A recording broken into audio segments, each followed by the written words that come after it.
Bonjour tout le monde, mon nom est Robert Gauthier et puis bienvenue au réseau qui s'appelle Lumière sur la prophétie biblique. Aujourd'hui, on est dans Osée chapitre 11. Il y a deux versets qui sont importants. Le premier verset, j'ai appelé mon fils hors d'Égypte. Et puis l'autre verset, je suis Dieu et non un homme. Alors j'ai hésité entre les deux termes, là. Finalement, j'ai donné le titre Je suis Dieu, non un homme. On va voir ce que ça veut dire. On va commencer rapidement. Alors, c'est ça qui est le titre Je suis Dieu, non un homme. On va voir ce que ça veut dire ça exactement.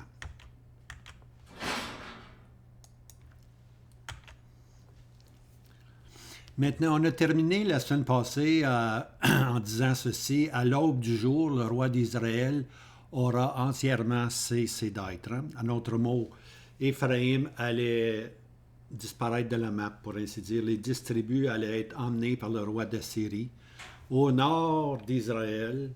Et le livre des rois nous dit qu'ils sont là jusqu'à ce jour. Hein? Les 10 tribus sont perdues là, dans le nord, complètement dans le nord.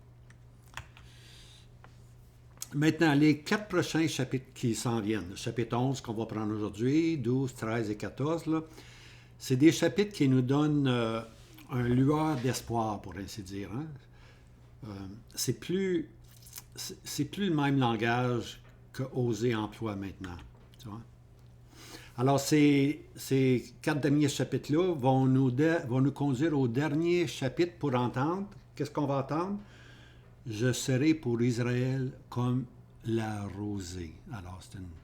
Alors, Israël, les 10 tribus seront un jour comme la rosée. En d'autres mots, ils seront bénis. Dieu va les bénir. Un résidu seul va être béni. C'est là qu'on va comprendre l'expression profonde qui dit « Je suis Dieu et non un homme ». Je suis Dieu et non un homme. Un homme aurait usé de colère contre les 10 tribus, mais Dieu, lui, va user de compassion. Je suis Dieu et non un homme. Alors, on commence. Quand Israël, verset 1, quand Israël était jeune, Osée 11, verset 1, je l'ai aimé. Alors ici, on voit ici l'amour de Dieu pour les 10 tribus. Hein? Alors ici, pour donner un peu d'arrière-plan, ici on quitte le langage, les paroles fougueuses, les scènes d'indignation, des images alarmantes du prophète Osée. Osée parlait de même. Hein? Il était fugueux, puis il était en colère, pour ainsi dire, contre son peuple qui ne marchait plus dans les voies de Dieu. Hein? Alors il se laisse aller à ses paroles, à ses scènes d'indignation.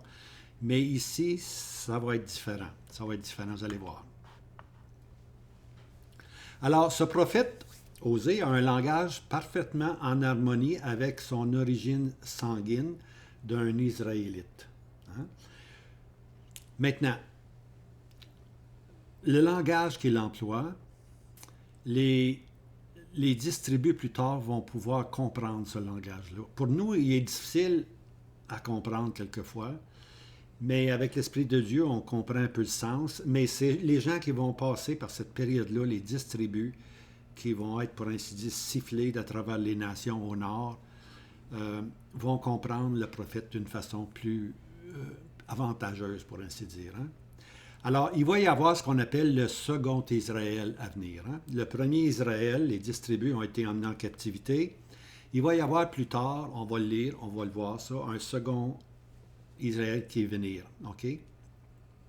Alors, lorsque le second Israël, ou le second Éphraïm, lorsqu'ils vont lire le prophète, Osée, ils vont comprendre. Hein? Ils vont comprendre son style énergétique, son style quelquefois dégoûtant que Osée emploie. Alors, ils vont être menés, le nouvel Israël va être mené à confesser leur propre conduite sous la direction des écrits du prophète Osée. Alors, l'écriture n'est pas en vaine. Hein? L'écriture n'est jamais en vaine. C'est que nous, on lit, on étudie Osée, mais on ne le comprend pas comme le nouvel Israël va le comprendre, lui. Mais lorsqu'ils vont lire le prophète Osée, ils vont vraiment entrer, pour ainsi dire, dans sa peau.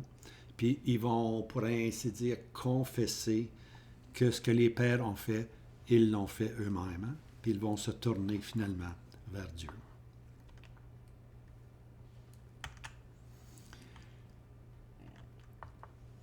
Alors, il n'y a pas juste Osée qui va aider les 10 tribus à mieux comprendre. Il y a aussi Jérémie. Puis Jérémie, lui, il parle davantage à Juda. Hein?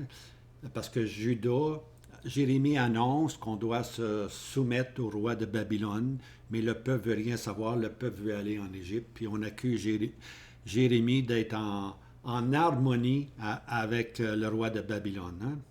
Maintenant, Jérémie ici va aider. Alors, toute écriture est utile. On lit ça dans le Nouveau Testament.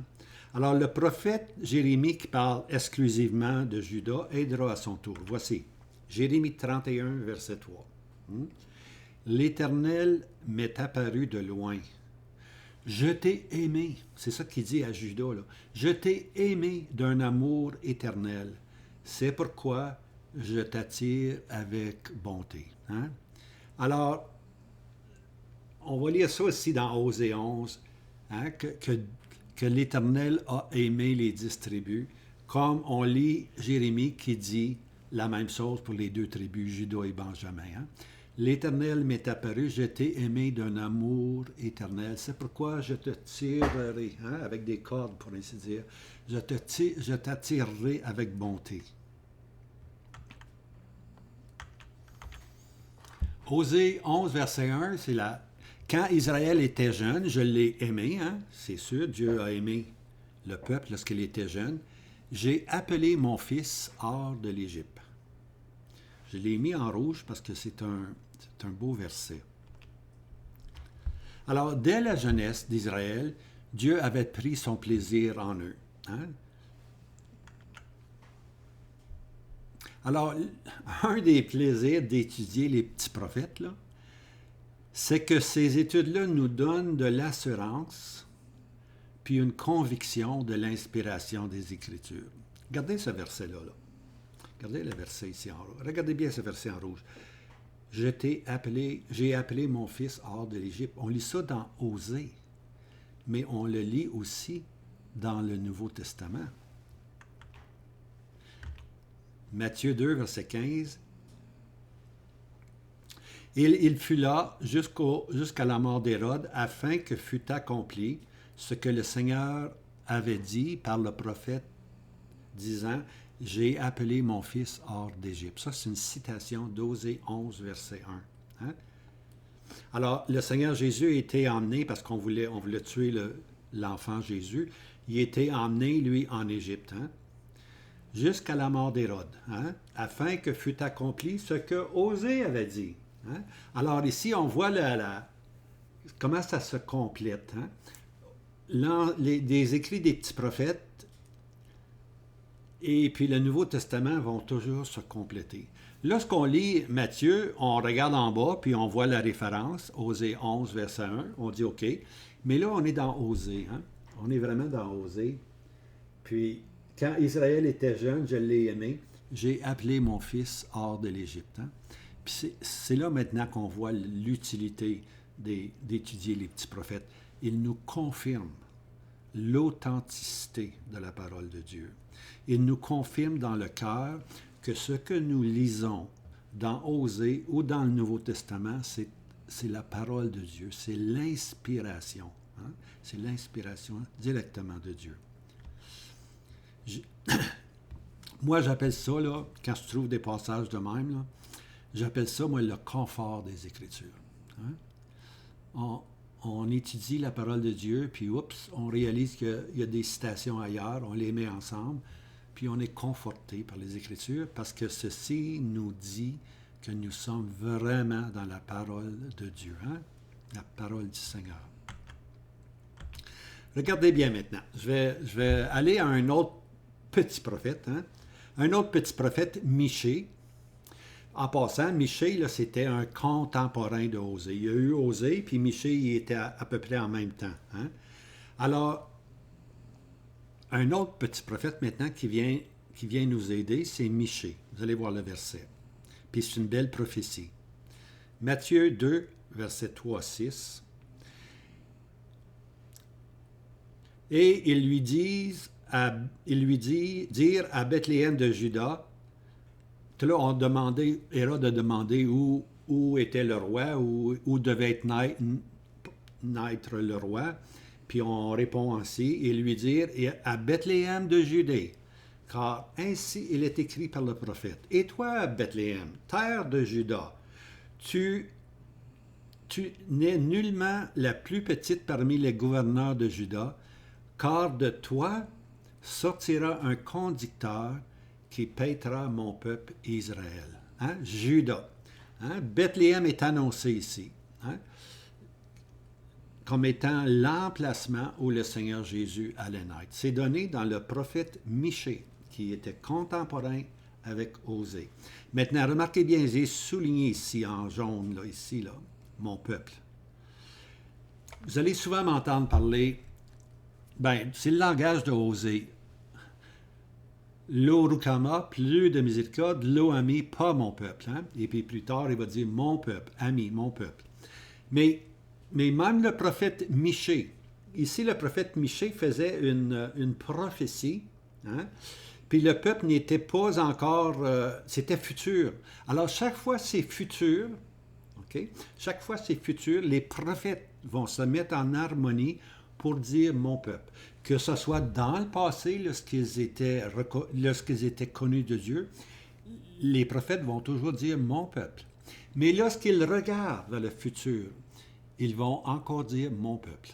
Mais lorsqu'ils parlent du présent, ils ne disent jamais mon peuple, comme exemple Daniel, ton peuple Daniel, ta ville Daniel.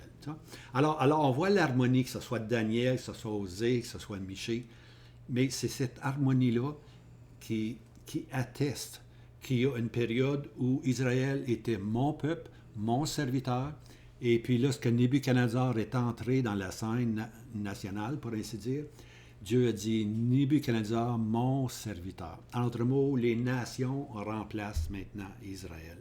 Et puis Israël n'est plus connu comme étant son peuple. Ceci va durer un temps. Mais ils ne seront pas toujours comme ça. Il y a un temps où ils vont être de nouveau restaurés, puis finalement Dieu va pouvoir dire, après des millénaires, mon peuple Israël. Hein? Okay. Alors j'espère que vous comprenez, là.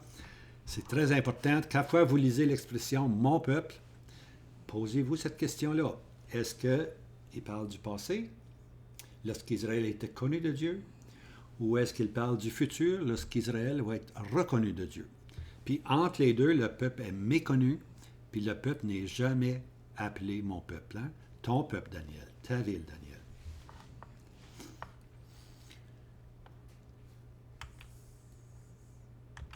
Maintenant, lisons le petit prophète Michée. Michée 5, versets 1 et 2.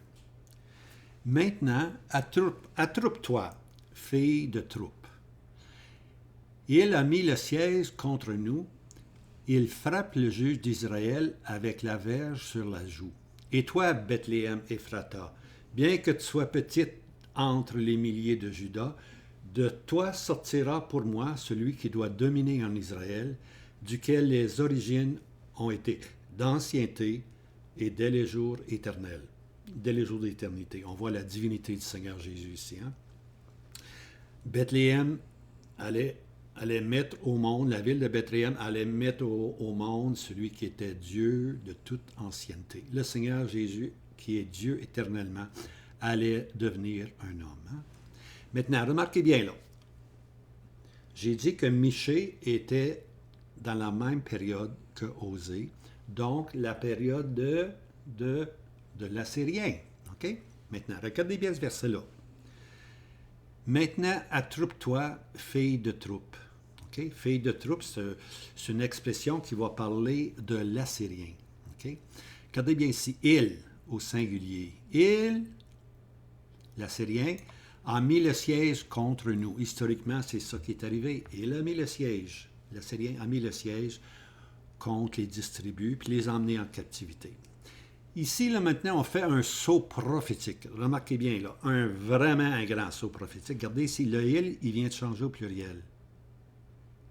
Hein?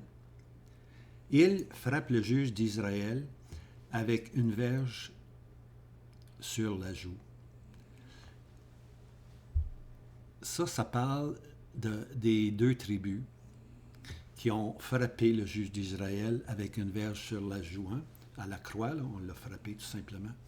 Alors ici, on voit il, mis le siège, l'Assyrien, puis il, les 2 tribus, Benjamin puis Juda, que lorsque le Messie, lorsque le juge d'Israël leur a été présenté, ils l'ont frappé à la joue. Okay? Alors, c'est vraiment, c'est des petits détails de même il faut faire des sauts prophétiques des fois pour comprendre. Tu vois? Un parle de l'Assyrien historique, tandis que l'autre parle du peuple lorsque le Seigneur Jésus est au milieu de son peuple terrestre.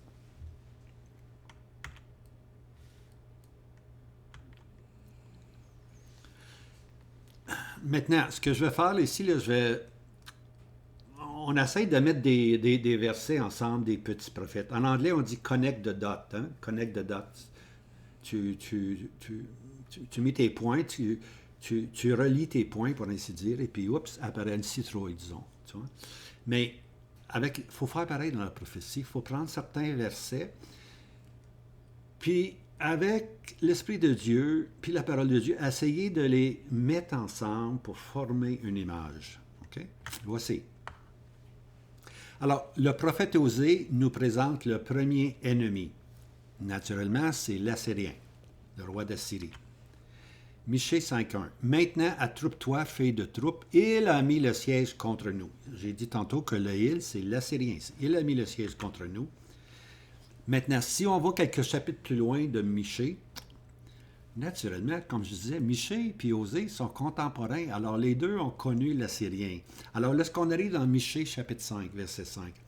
Quand l'Assyrien entrera dans notre pays, quand il mettra les pieds dans nos palais.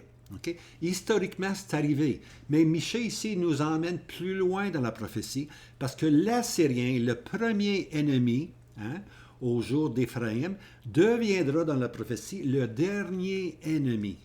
Lorsque de nouveau le peuple sera connu de Dieu, l'Assyrien va intervenir encore. Tu vois? Alors, qu'est-ce qui va arriver, l'Assyrien? Il entrera dans notre pays quand il mettra les pieds dans nos palais. Hein?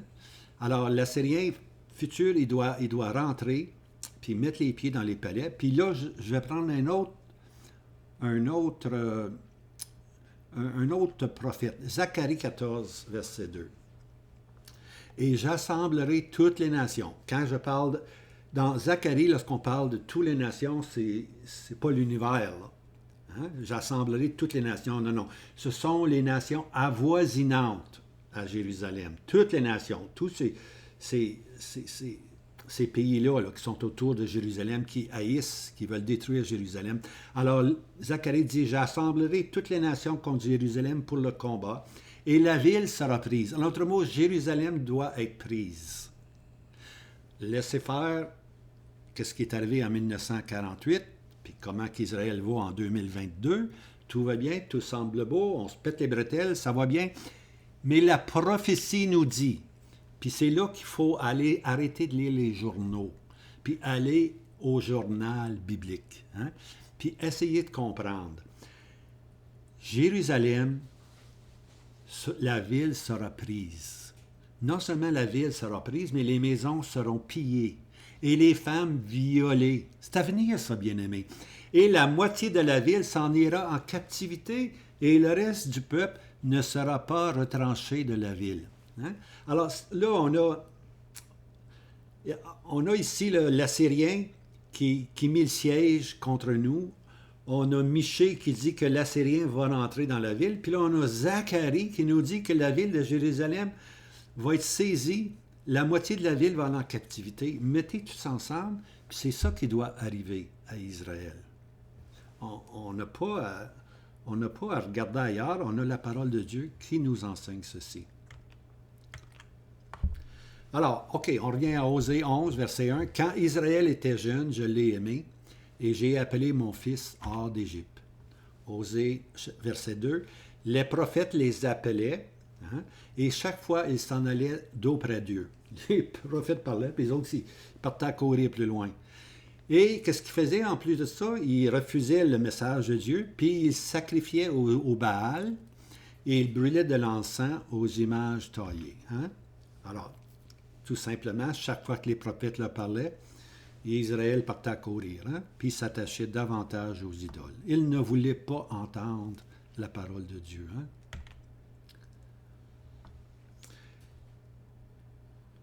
Maintenant, cette conduite-là de s'enfuir chaque fois que chaque fois que les prophètes parlaient, ça l'a pas fatigué Dieu, ça l'a pas lassé la grande patience de Dieu.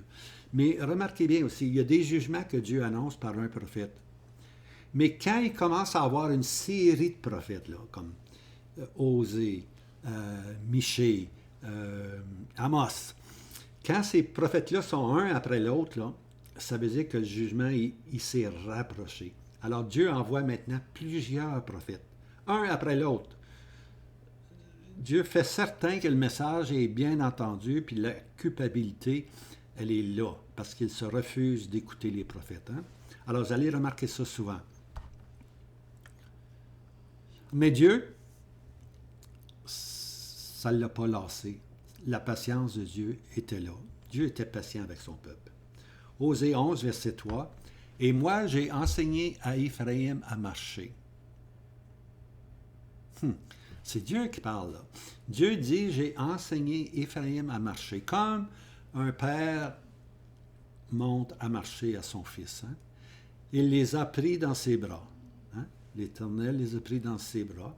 Mais il ne savait pas que je les guérissais. Voici. Au commencement, le peuple, lorsque le peuple est sorti d'Égypte, Dieu trouvait le peuple jeune, hein? Comme un enfant apprend à marcher sous la direction de son père. C'est comme ça que Dieu les voyait. Alors, si l'enfant est fatigué, le père prend le gars ou la fille, puis tendrement, il le prend dans ses bras, puis il l'emmène pour continuer la route. Alors, Dieu agissait de même. Il soutenait Israël. Maintenant, Éphraïm, Israël ne savait pas que tous ses soins lui furent prodigués. Ici, on lit, mais il ne savait pas que je les guérissais. Il n'était même pas conscient que l'Éternel prenait soin d'eux, tout simplement.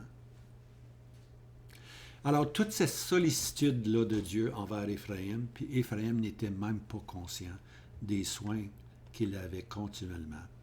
C'est comme si Dieu les excusait, pour ainsi dire. Hein? Dieu les excusait encore. Au verset 4, 11, 4. Je les tirais avec des cordes d'hommes, avec des liens d'amour, et j'étais pour eux comme ceux qui ôteraient le joug de dessus leur mâchoire, et leur donneraient doucement à manger. Alors, à mesure que la jeune nation grandissait, Dieu s'adaptait conformément à leurs besoins. Hein? Et puis, avec des cordeaux d'amour, le Seigneur prenait soin d'eux. Hein? Avec des cordes d'hommes, avec des liens d'amour. Hein? Puis, il dit ici qu'il était comme celui qui ôte le joug de dessus leur mâchoire. Le joug des ennemis était souvent desserré pour le laisser doucement manger. C'est que les ennemis attaquaient, puis ils mettaient un joug sur Israël, mais l'Éternel, il enlevait le joug, puis il nourrissait doucement, doucement, doucement. Quelle compassion de Dieu, les amis. Mais tout fut en vain. Le regard était vers les pays d'esclavage. Hein?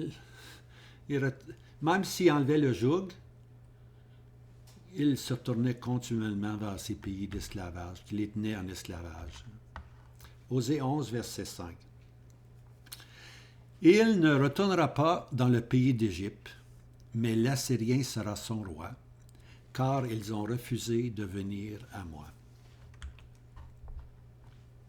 Le peuple ne prenait aucun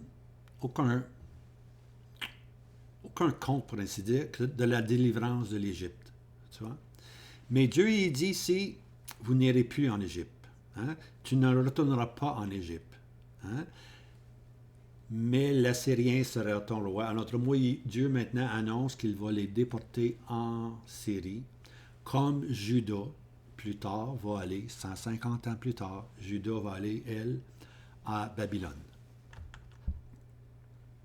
La vigne branchue, on a pris ça la semaine passée, c'était le titre, la vigne branchue n'avait du fruit que pour elle-même. Hein? Les 10 tribus n'avaient du fruit que pour elles-mêmes. Éphraïm, on a dit, était une tribu qui avait beaucoup, beaucoup de vignes, mais n'avait rien pour Dieu. C'était tous pour eux-mêmes. Osée 11, verset 6. Et l'épée fera le tour de leur ville, détruira leurs bords et les dévorera à cause de leurs desseins. Parce que leurs desseins, leurs pensées étaient viles, mauvaises. Dieu dit, l'épée va venir maintenant, puis vos villes vont être détruites. Verset 7. Et mon peuple tient à se détourner de moi. On les appelle vers le Très-Haut. Pas un d'eux ne l'exalte. On les appelle vers le Très-Haut, on les appelle vers l'Éternel. Pas rien. Aucun retour. Pas un d'eux ne l'exalte. Exalte qui? L'Éternel. Hein? Alors le peuple se tient à détourner de moi, continuellement. Osée 6, verset 4. On a lu dans Osée 6, verset 4, si vous vous rappelez, Dieu avait dit, « Que te ferai-je, Éphraïm? Que te ferai-je, Éphraïm? » Laissant sous-entendre qu'il n'avait pas de jugement assez sévère pour eux. Qu'est-ce que c'est faire avec toi, Éphraïm?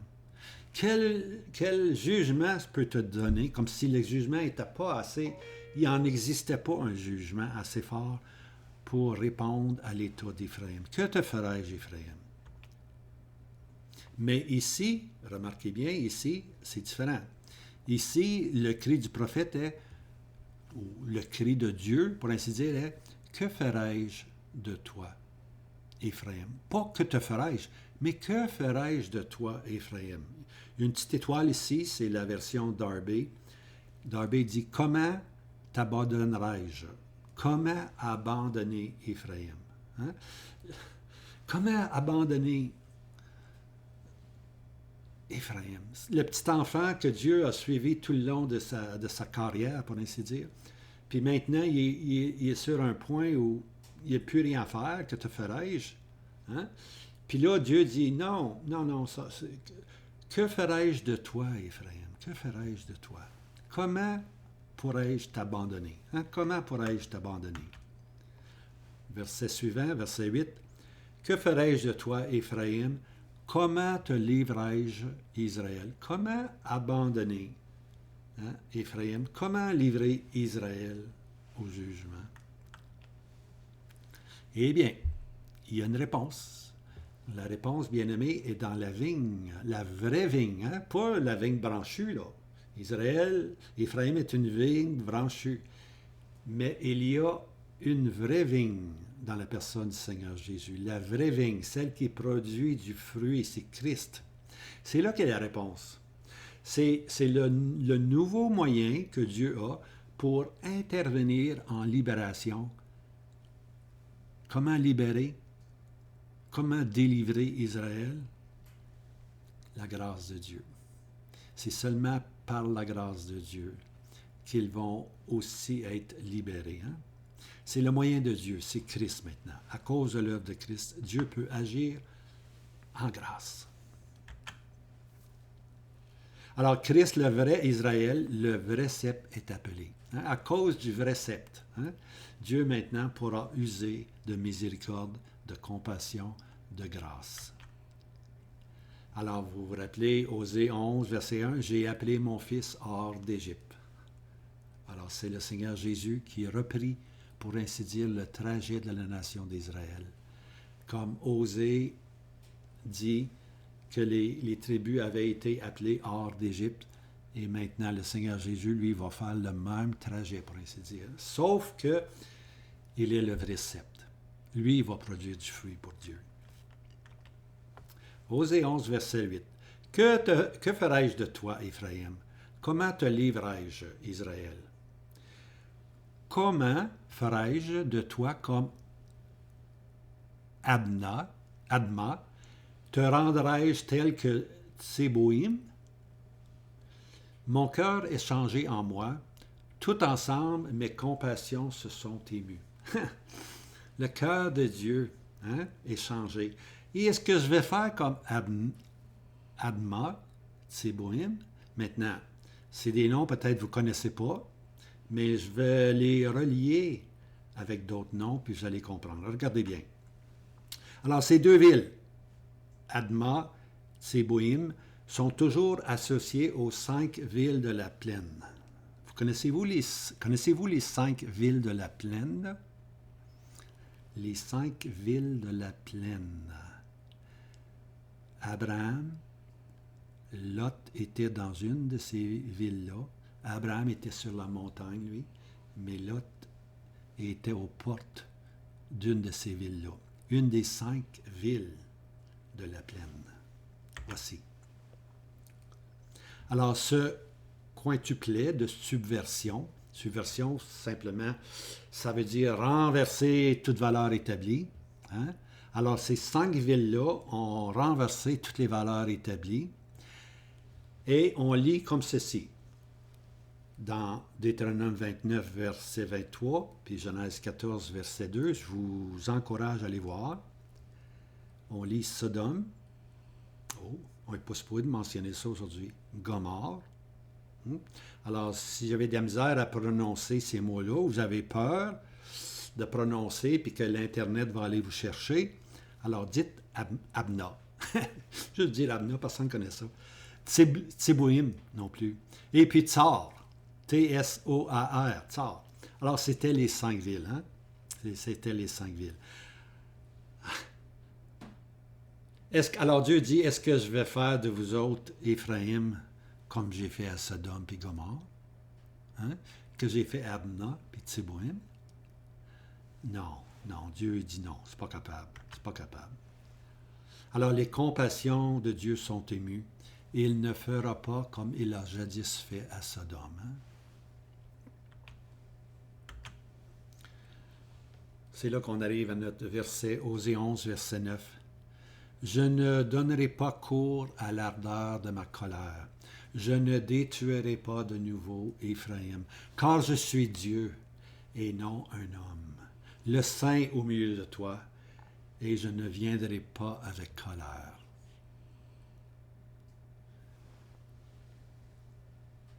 La différence entre un homme et Dieu, c'est que l'homme use de colère. Vous avez peut-être, moi j'ai déjà assisté ça là, dans des clubs de nuit, les bagarres qui éclatent tout simplement, puis le monsieur est à terre, puis celui qui l'a essayé s'en va, puis 1 minute après, il revient, puis il donne encore 3-4 coups de pied dans le corps, comme s'il n'avait jamais fait assez, tu vois. Ça, c'est l'homme bien-aimé. Ça, c'est l'image de l'homme. L'homme ne peut pas user de compassion. Je suis Dieu, non pas un homme. Je suis Dieu. Moi, je suis capable d'user de compassion. Hein? Le saint au milieu de toi. Hein? Il ne viendra pas avec colère.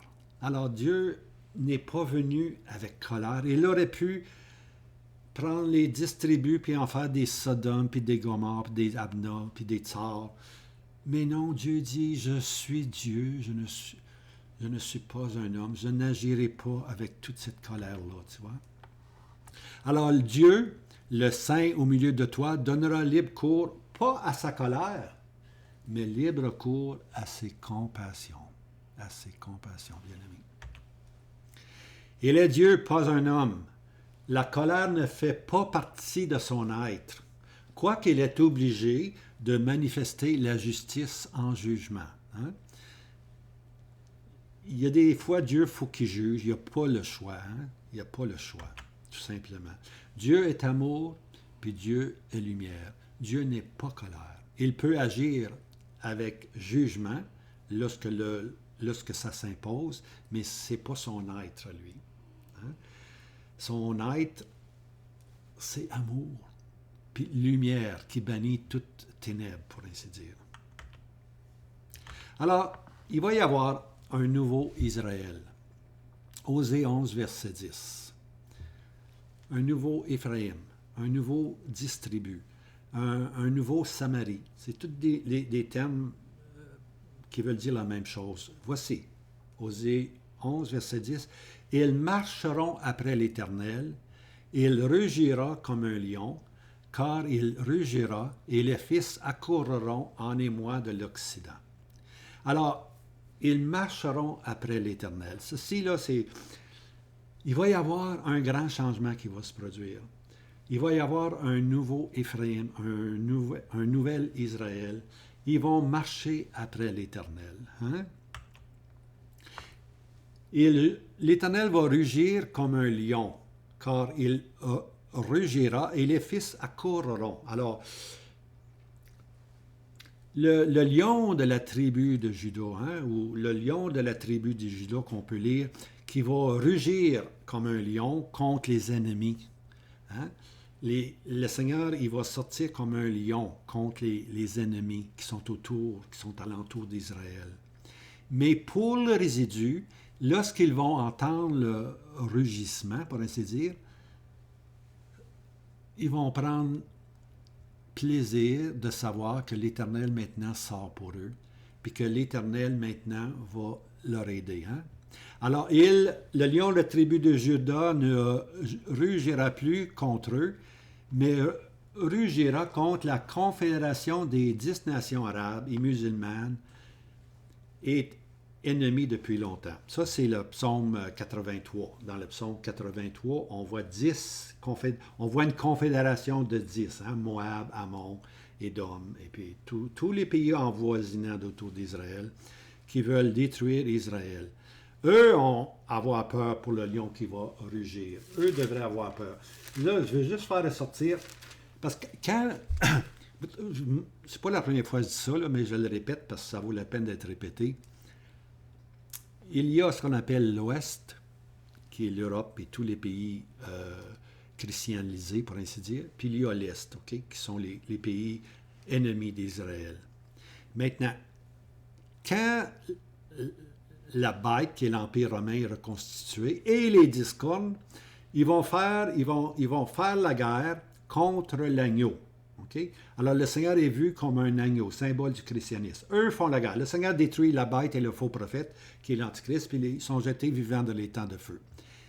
Dans une étape subséquente, dans une période subséquente, Daniel nous parle de 75 jours d'extra. Durant cette période-là, maintenant, il va aussi juger l'Est. Puis lorsque le Seigneur va juger l'Est, on lit le Joël qui parle d'un jour, le jour de le jugement, hein? La vallée des jugements, le jour de l'Éternel est proche. L'Éternel rugira de Sion, verset 16, 3, 16. L'Éternel rugira de Sion et il fera entendre sa voix. Et les cieux et la terre trembleront. Hein? Et puis, si vous lisez le prochain prophète, à Amos, verset 2, et l'Éternel rugira de Sion et de Jérusalem et il fera entendre sa voix. Alors, lorsqu'il est question maintenant, lorsqu'il est question de la chrétienté, c'est le combat contre l'agneau. Lorsqu'il est question de l'Est, les pays arabes, musulmans qui sont autour, psaume 83, là, le Seigneur Jésus sort comme un lion rugissant. Hein?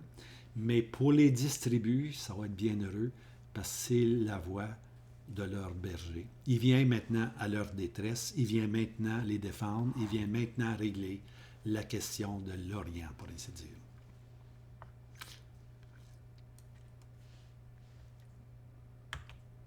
Psaume 83, regardez le psaume 83.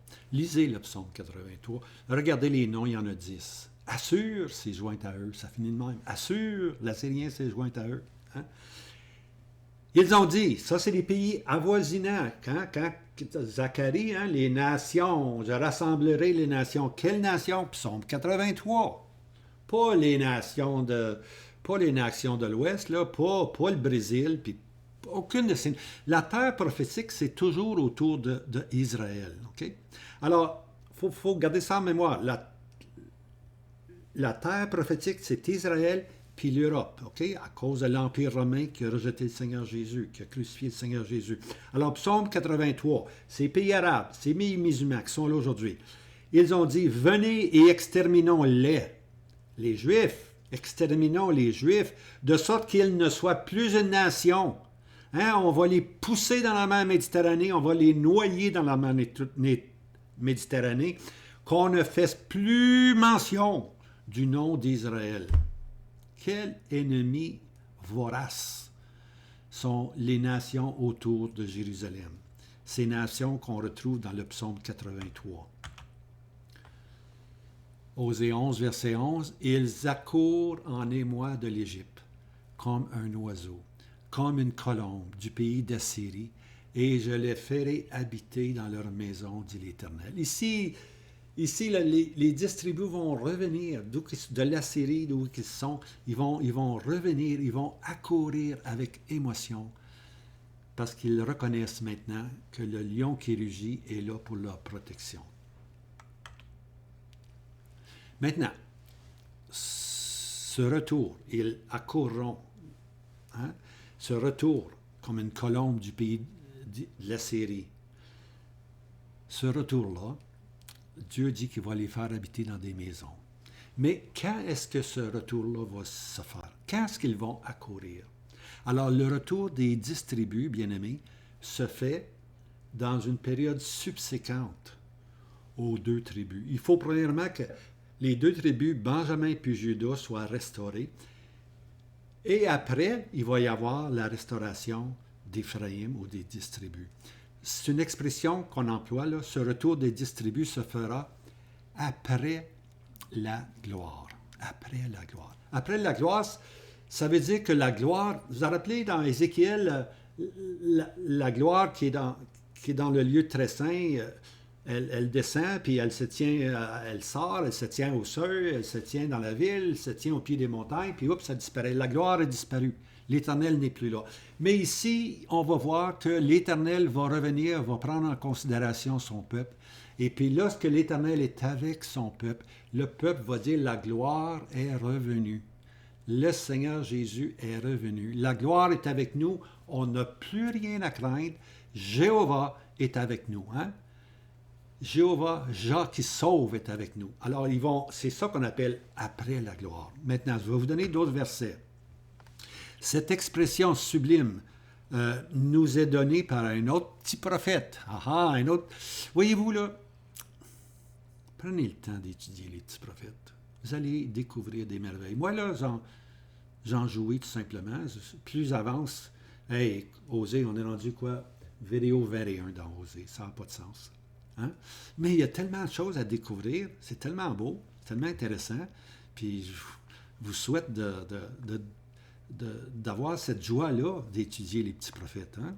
D'ailleurs, je vais peut-être en prendre d'autres petits prophètes. Là. C'est tellement excité là-dessus. OK, on continue. Zacharie. OK, là, on s'en va dans Zacharie. Zacharie, c'est un des petits prophètes aussi. Il y a plus de chapitres peut-être, il est plus long, là, mais c'est un petit prophète avec Osée. Hein? Et l'Éternel répondit à l'ange qui parlait avec moi de bonnes paroles, des paroles de consolation. Regardez-moi ça, là. Hein? Zacharie commence de même. Dieu m'a parlé, Dieu a parlé avec moi des paroles, des bonnes paroles. Hein? Des bonnes. On aime s'entendre des bonnes paroles. On aime s'entendre des paroles de consolation. Hein? Quand on lit la parole de Dieu, hein, c'est des bonnes paroles. Ou quand un frère présente un ministère, que ce soit, puis on est rafraîchi, puis on peut dire notre cœur ne brûlait-il pas. Lorsqu'il nous énonçait ces choses-là, on peut dire tu as livré de bonnes paroles, des paroles de consolation. Alors voici maintenant Zacharie qui entend. Voici ce qu'il va entendre. Zacharie 1, versets 14 à 16. Et l'ange qui parlait avec moi me dit, crie disant, ainsi dit l'Éternel des armées, je suis jaloux d'une grande jalousie à l'égard de Jérusalem, hein? À l'égard de Jérusalem et à l'égard de Sion. Hein? Je suis courroucé d'un grand courroux contre les nations qui sont à leur aise, les nations autour d'Israël qui sont à leur aise, car j'étais un peu courroucé et elles ont aidé au mal. En d'autres mots, Dieu se servait des nations pour châtier Israël, pour ramener Israël dans le bon sentier, mais les nations ont abusé, abusé et abusé. Dieu ne leur avait pas demandé d'abuser, Dieu leur avait demandé de corriger Israël, non pas de les abuser, puis de leur donner des coups de pied dans le corps, tu vois. Ils s'étaient laissés aller à leur colère. Hein?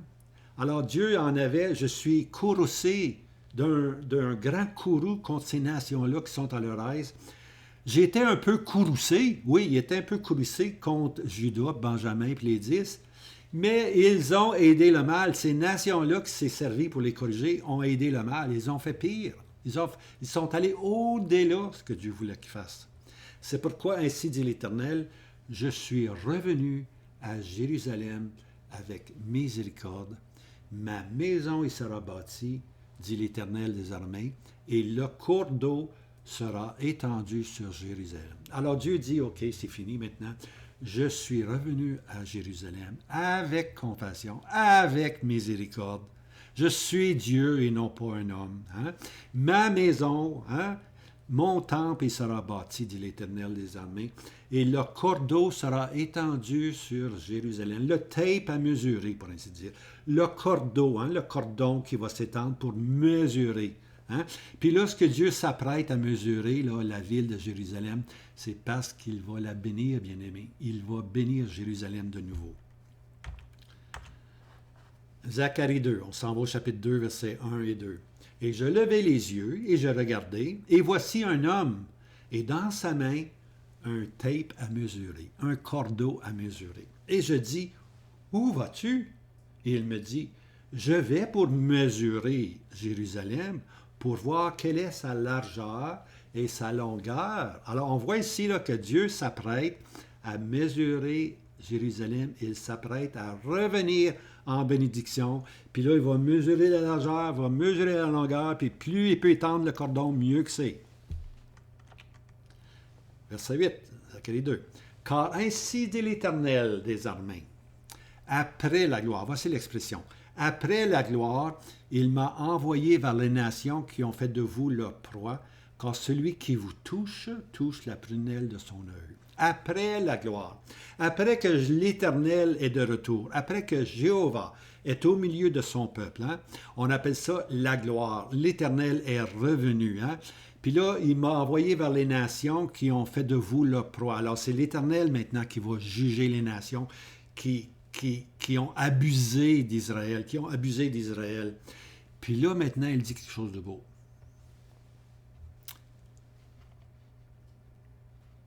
Celui qui vous touche, touche la prunelle de son œil. Jadis, lorsque Israël était avec Dieu, il était connu de Dieu, Dieu anéantissait les nations partout où ils allaient. Canaan, les nations, ils les anéantissaient. Pourquoi? Parce qu'Israël était la prunelle des yeux de l'Éternel. Il les protégeait, comme on protège la prunelle de nos yeux. Et oups, avec Osée, on lit « Plus de miséricorde, plus mon peuple ». Alors Dieu maintenant, le peuple devient méconnu. On ne peut plus dire, on ne peut pas dire, bien-aimés, on ne peut pas dire qu'Israël, aujourd'hui, en 1948, elle est la prunelle des yeux de Dieu. Non, parce qu'ils sont encore ennemis de l'Évangile. Ils sont encore l'OAMI, pas mon peuple. C'est le jugement. Mais ce jugement-là est temporaire. Ben, ça dure depuis plusieurs millénaires, mais il est temporaire parce que Dieu, un jour, va venir en bénédiction. Hein? Puis lorsque la gloire revient, hein, lorsque le tape à mesurer est sorti en longueur, en largeur, en mesure, on s'apprête à bénir Jérusalem.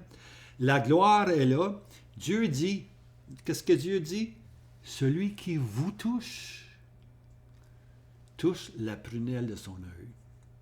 C'est seulement lorsqu'Israël va se convertir, c'est seulement lorsqu'Israël va revenir vers le crucifié qu'ils vont devenir, aux yeux de Dieu, la protection. Dieu va les protéger comme la prunelle d'un œil. On protège. Hein? Alors, c'est futur, ça, bien-aimé, c'est futur.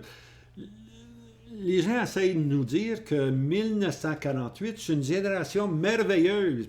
Oui, une génération merveilleuse. Arrêtez-moi ça. Une génération merveilleuse. C'est une génération qui est ennemie de l'Évangile. Ennemie de l'Évangile. Mettons les bons mots, là. Hein?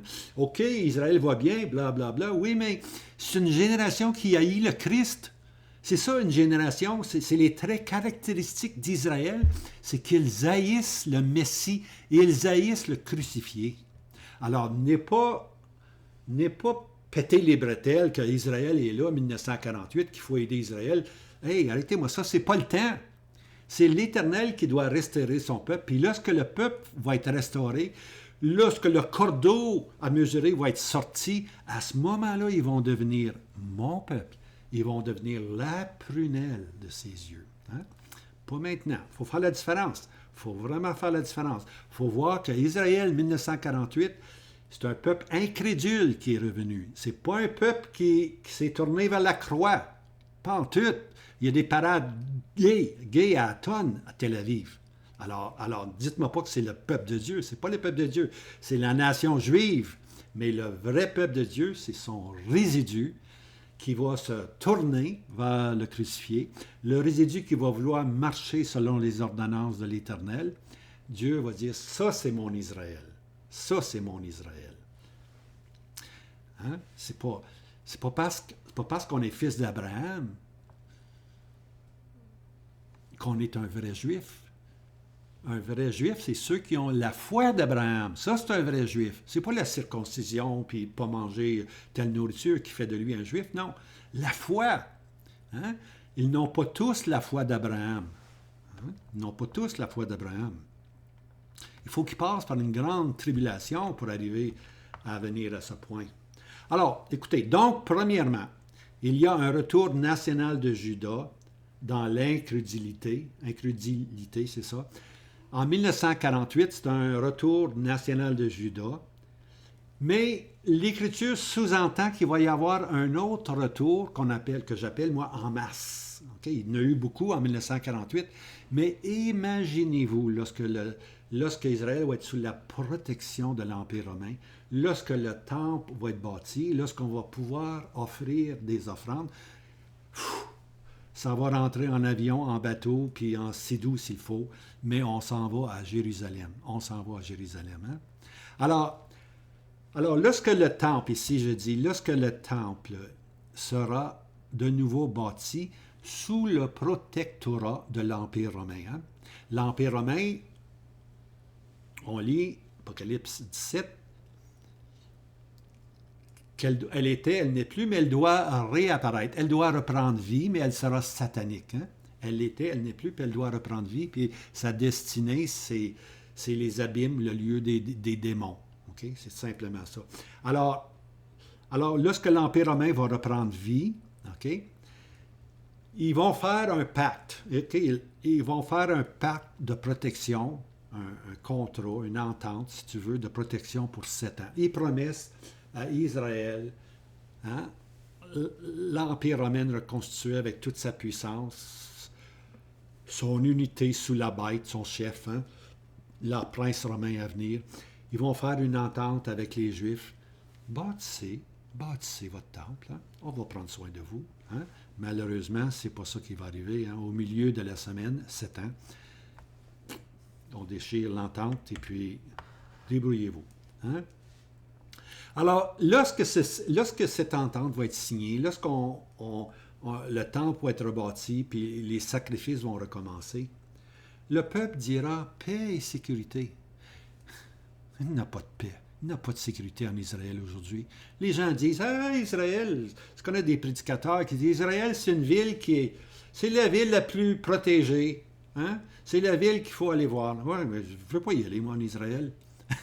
Avec tous ces pays arabes, ces pays musulmans qui n'ont qu'un but, détruire Jérusalem. Ah!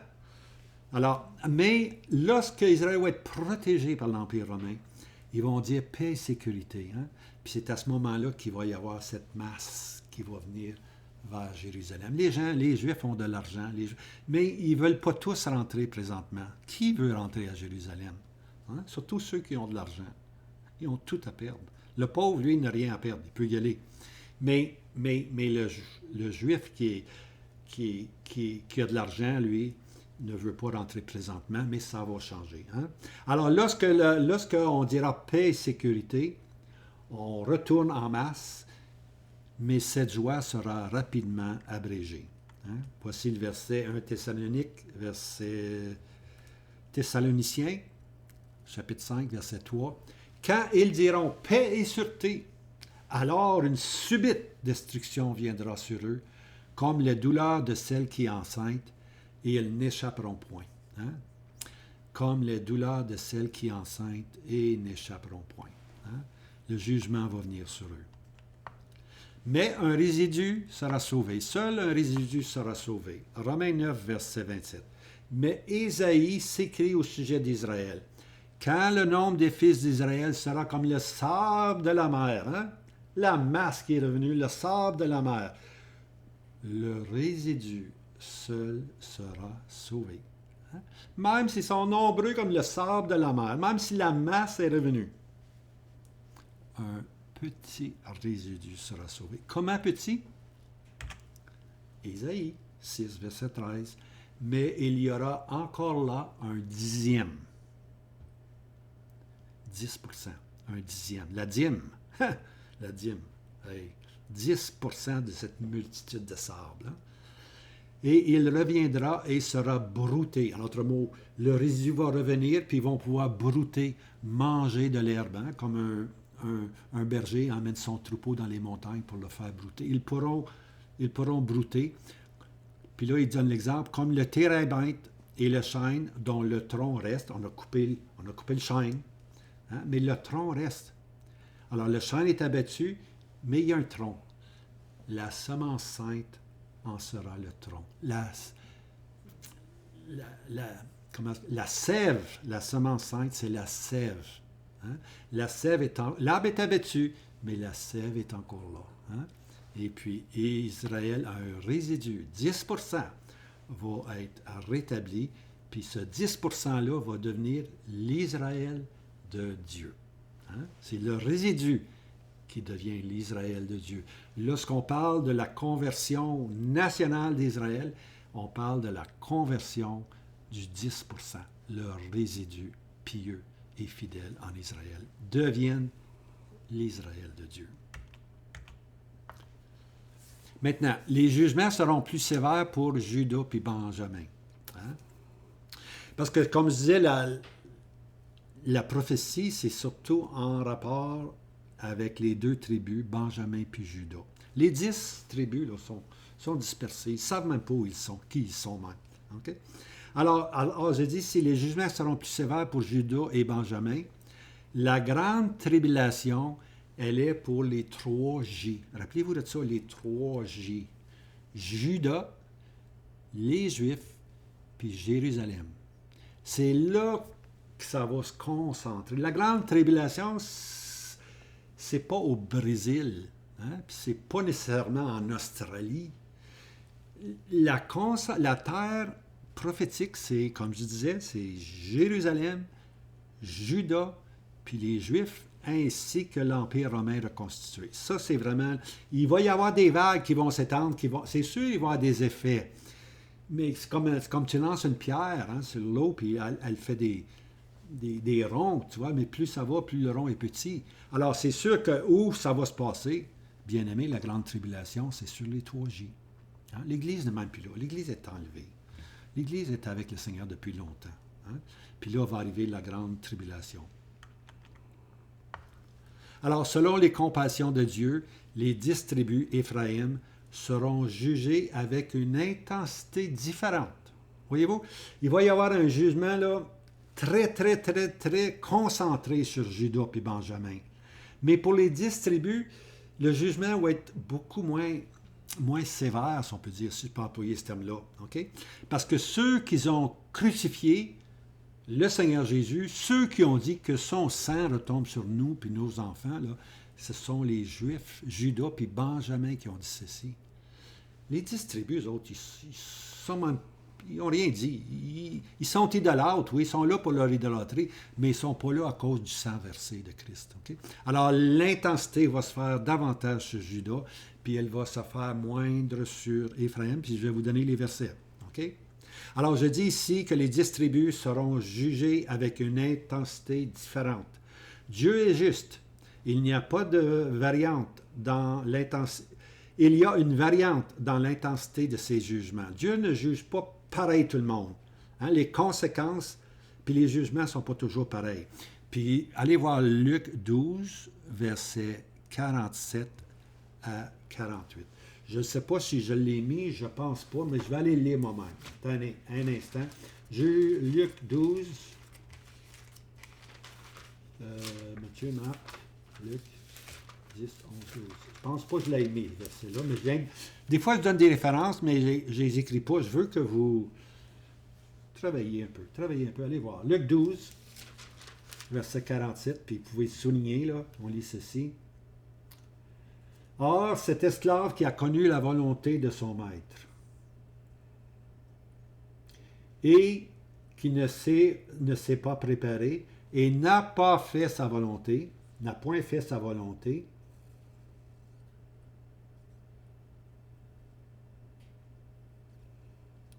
et celui qui ne l'a point connu et a fait les choses qui méritent des coups, il sera battu de peu de coups. OK? Alors, celui qui connaît la volonté du maître, il est battu de plusieurs coups. Lui, il ne l'a pas fait, mais celui qui n'a pas connu la volonté du maître, lui, ça va être différent. Alors, c'est pareil pour les 10 tribus, voyez-vous. Les 10 tribus, on ne peut pas les accuser d'avoir versé le sang. On ne peut pas, mais Dieu va les juger pareil. Ézéchiel 20, 33 à 28, on lit ceci. Voici ce qui va arriver aux 10 tribus. Les 2 tribus, on sait que ce qui va arriver. Juda, Jérusalem, les Juifs, c'est la grande tribulation à Jérusalem même. Fuyez, c'est pour ça que le Seigneur Jésus dit, fuyez de Jérusalem, parce que c'est là que ça se passe, tu vois. Mais pour les 10 tribus, c'est pas pareil. Regardez, là, je vous laisse aller lire Ézéchiel 20, verset 33-38. Lisez-le attentivement. On lit que Dieu va les siffler. Okay? Dieu sifflera d'entre les peuples pour les introduire dans le désert des peuples. Alors Dieu va sortir les 10 tribus qui sont partout au nord d'Israël. Il va les attirer, il va les siffler, puis il va les emmener dans le désert des peuples. Et là, il va juger les rebelles. Les rebelles seront séparés avec ceux qui sont fidèles puis ceux qui sont rebelles. Il va y avoir une séparation qui se fait. Hein? Et ceux qui sont rebelles, qu'est-ce qui arrive à eux? On lit, il ne rentrera pas dans la terre d'Israël. Les rebelles sont jugés, non pas à Jérusalem, sont jugés dans les déserts des peuples et n'entreront point à Jérusalem. Ils n'entreront pas dans la terre d'Israël. Alors, selon accompli les paroles du prophète Ésaïe, Ésaïe 49, 21, et tu diras en ton cœur, qui m'a enfanté ceux-ci? Et moi, j'étais privé d'enfants et abandonné. C'est Judas qui parle ici, là. Qui m'a enfanté ceux-ci? Ceux-ci, c'est les 10 tribus qui reviennent. Ceux qui ne sont pas rebelles, ceux qui vont entrer dans la terre. Alors, Judas, lui, qui vient de passer par une tribulation atroce, que son peuple est complètement réduit, il en reste très peu, Judas va dire dans son cœur, qui m'a enfanté ceux-ci? Et moi, j'étais privé d'enfants, j'étais abandonné, captif et chassé.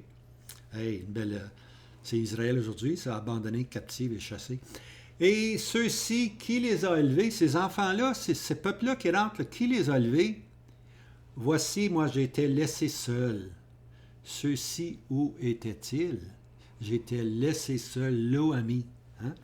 Israël est laissé seul. Mais voilà, maintenant, il passe par la grande tribulation. Judas passe par la grande tribulation. Les troubles de Jacob, hein? Les détresses de Jacob. Et puis, un résidu reste, fatigué, malmené. Mais d'un coup, oups, il arrive maintenant des gens. C'est les 10 tribus qui reviennent, bien-aimés. C'est les 10 tribus qui reviennent. Alors, qui sont ceux-ci? L'Éternel va leur dire, c'est les 10 tribus, c'est vos frères, vos sœurs. Hein? Puis là, ils vont dire, Voici qu'il est agréable que les frères demeurent unis ensemble. Hein. C'est comme l'huile qui coule sur la barbe d'Abraham, de Aaron, excusez-moi. Hein. C'est comme ça qu'ils vont dire. Alors, comme je disais ici, là, qui m'a enfanté ceci, c'est Judas. Osée 11, verset 11. Ils accourront en émoi. C'est le dernier verset d'Osée. Ils accourront en émoi de l'Égypte comme un oiseau et comme une colombe du pays d'Assyrie. Et je les ferai habiter dans leur maison. C'est ça ici qui... Ici, on voit, là, Isaïe 49, là, les 10 tribus qui reviennent, qui vont être unis avec Judas. Hein? Et puis, il va y avoir, les 10 tribus, il va y avoir un seul bâton. Il n'y aura pas deux bâtons. Il n'y aura pas deux maisons. La maison du Nord et la maison du Sud. Le royaume du Nord et le royaume du Sud. Non. Il va y avoir seulement un bâton. Israël, le peuple de Dieu. Le peuple terrestre. Alors, je vous laisse avec ceci. À venir, Osée 12. Et puis, j'espère que vous avez aimé. Et puis, partagez. Puis, abonnez-vous aussi si vous voulez. Si vous ne l'êtes pas déjà, hein, abonnez-vous. Mais surtout, partagez à ceux qui veulent connaître la prophétie. Je vous laisse avec ceci. Hein, le Seigneur use de compassion envers moi, puis il va user de compassion aussi envers vous. À bientôt, mes amis.